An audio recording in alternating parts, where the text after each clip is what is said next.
Piste 36, activité 1, page 100.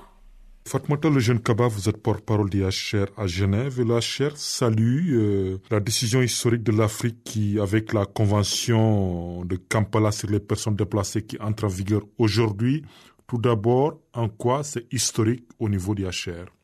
La Convention de Kampala est historique dans la mesure où c'est la première fois que les personnes déplacées sont protégées par un instrument juridique à l'échelle de tout un continent.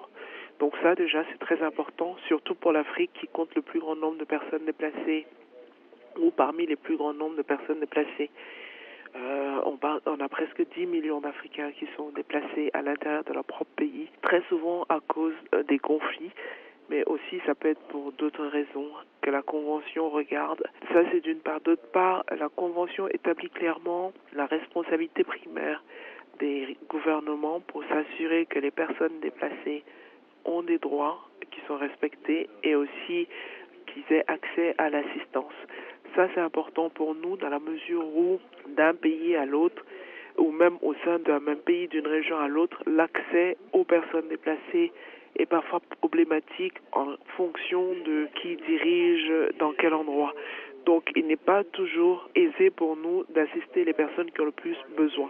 Et quand le haut-commissaire Guterres dit que c'est non seulement historique pour l'Afrique, mais pour le reste du monde, mais en quoi ça marche la voie à suivre? C'est une convention qui couvre l'Afrique, mais le HCR aimerait voir les autres régions du monde avoir la même convention. L'Amérique latine, par exemple, a beaucoup de personnes déplacées. C'est la même chose en Asie, par exemple. Et donc, il serait important que les personnes déplacées, qui sont aujourd'hui beaucoup plus nombreux que les réfugiés de par le monde, puissent être protégées sur le plan juridique de la même manière que le sont les réfugiés. Et de façon beaucoup plus légale, quelle est la différence entre réfugiés et déplacés qui sont sur le mandat du HCR? Les déplacés sont les personnes qui ont été contraintes de fuir, mais à l'intérieur de leur territoire national, donc ils restent dans leur pays. En revanche, les réfugiés sont des personnes qui ont été contraintes de fuir, mais qui ont traversé une frontière internationale.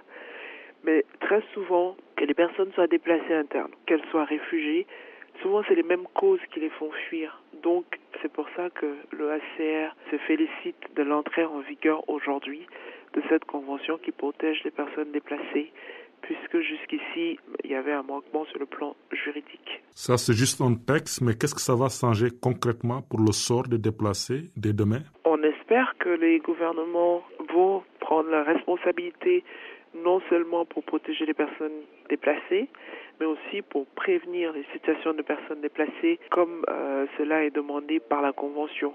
Nous sommes encouragés par l'entrée en vigueur de cette convention dans la mesure où ce sont les États africains d'eux-mêmes qui ont signé la convention, qui l'ont approuvée à Kampala en 2009, qui ont ratifié. On a plus de 30 pays qui ont déjà ratifié et nous espérons que le mouvement va continuer. La prochaine étape pour nous, c'est d'aider les gouvernements qui le souhaitent à traduire dans leur législation nationale les termes de la Convention pour que ça fasse partie aussi de leur batterie juridique. À combien évaluez-vous le nombre de déplacés en Afrique et quels sont les pays les plus touchés par ces mouvements de population? Il y a 9,7 millions de personnes déplacées en Afrique. Les pays qui ont le plus grande population de déplacés sont le Soudan, la Somalie et la République démocratique du Congo. Et quelles sont les raisons exactes qui conduisent souvent à ces mouvements de déplacement interne? Malheureusement, la plupart du temps, les personnes se retrouvent dans des situations de déplacés et